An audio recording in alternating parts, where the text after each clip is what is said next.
All goods na yung extra air tank.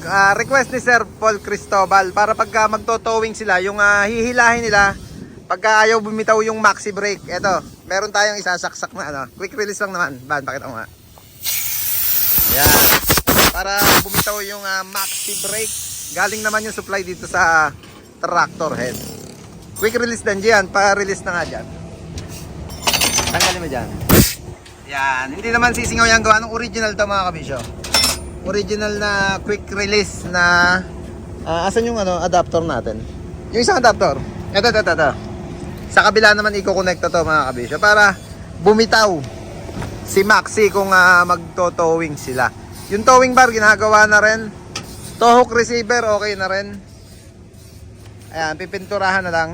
All goods to, heavy duty pinagawa natin to, pinapress natin para sigurado hindi sasabog yung hose nya pagka talagang may pressure na or kargado ng hangin. Yan, syempre 3 layer yung ginawa natin para merong adjustment. Kung mga 6-wheeler lang ang hihilahin, pwede na dito. Medyo straight na yung tubo na gagamitin. At kung 10-wheeler naman, gumagawa tayo nando sa loob, yung medyo nakabend. Pakita ko nga, andali. Pakita ko lang yung tow hook receiver. Tangkay, ito na, all goods na.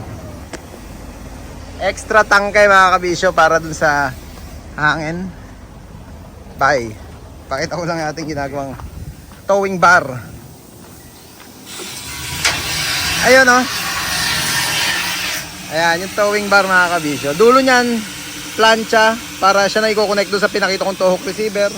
Yung isang dulo naman yan doon sa mismong unit na hihilahin para makapag-rescue na tong unit ni Sir Paul na tractor head na merong boom. Laki ng boom niya. Pakita ko ulit. Hindi makadaan doon sa kaliwa.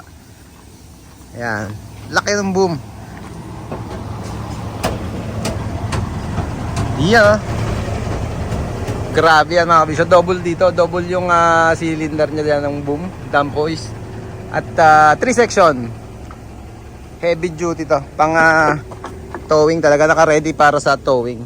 Yung unit ni Sir Paul na to. Ng PMTC tracking. Yan